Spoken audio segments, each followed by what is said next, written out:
దుర్గా పూజ ఎందుకు చేయాలి, ఎలా చేయాలో తెలుసుకుందాం.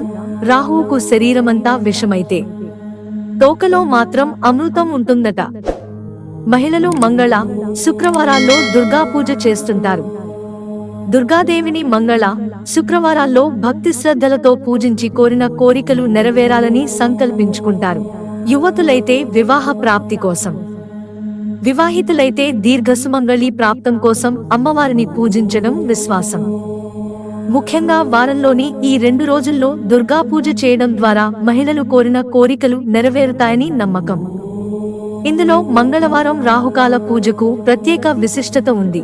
రాహు దోషాలు నివృత్తి కావాలంటే మంగళవారం రోజున రాహు కాలంలో దుర్గాదేవిని స్మరిస్తూ పూజ చేయాలని పురోహితులు అంటున్నారు. దుర్గాదేవి శ్రీకృష్ణుడికి సోదరి కావడంతో విష్ణు అవతార తిథులైన అష్టమి, నవమి తిథుల్లోనూ అమ్మవారిని పూజించడం విశేష ఫలితాలను ఇస్తుంది. ఇంకా అమ్మవారిని అమావాస్య, పౌర్ణమి, మంగళ, శుక్ర, ఆదివారాల్లో పూజించడం ద్వారా ఈతి బాధలు తొలగిపోతాయి.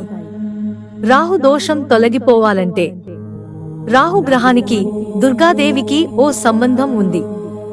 రాహు గ్రహానికి అధిదేవత దుర్గాదేవి కాబట్టి రాహు కాలంలోనే దుర్గా పూజ జరుగుతోంది.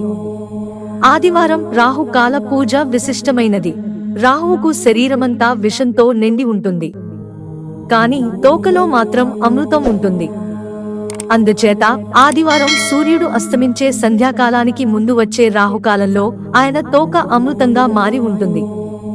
అంటే ఆదివారం సాయంత్రం 6 గంటలలోపు దుర్గాదేవిని పూజించినట్లయితే అనుకున్న కార్యాలు దిగ్విజయంగా పూర్తవుతాయని విశ్వాసం. అనారోగ్య సమస్యలు, ఈతి బాధలు, రుణ బాధలు తొలగిపోవాలంటే ఆదివారం సాయంత్రం రాహుకాలంలో దుర్గాదేవి కంటూ ప్రత్యేకంగా గల ఆలయంలో ఒక నిమ్మ పండును సగంగా కోసి, నిమ్మరసాన్ని పిండేసి, నిమ్మపండును ప్రమిదల్లా తిప్పి అందులో నెయ్యి పోసి 5 వత్తులతో దీపమెలిగించాలి. ఈ దీపాలు అమ్మవారిని చూసేట్లు వెలిగించాలి. ఈ పూజ చేసేటప్పుడు అమ్మవారికి మల్లె పువ్వులు లేదా పసుపు చామంతులను మాత్రమే సమర్పించాలి.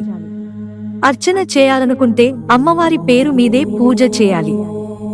దీపం వెలిగించాక అమ్మవారిని 3 సార్లు ప్రదక్షిణ చేసుకుని నమస్కరించుకోవాలి. దుర్గాస్తుతి చేయాలి.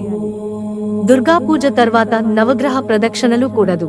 ఇంటికొచ్చాక పూజగదిలో నెయ్యి దీపం వెలిగించి 5 అగరవత్తులు, కర్పూరంతో పూజ చేయాలి. ఇలా 9 వారాల పాటు దుర్గాదేవిని పూజిస్తే కుజదోషాలు పటాపంచలవుతాయని పండితులు చెప్తున్నారు. మిత్రులారా, ఛానల్ సబ్స్క్రైబ్ చేసుకోవడం మర్చిపోకండి. ధన్యవాదాలు.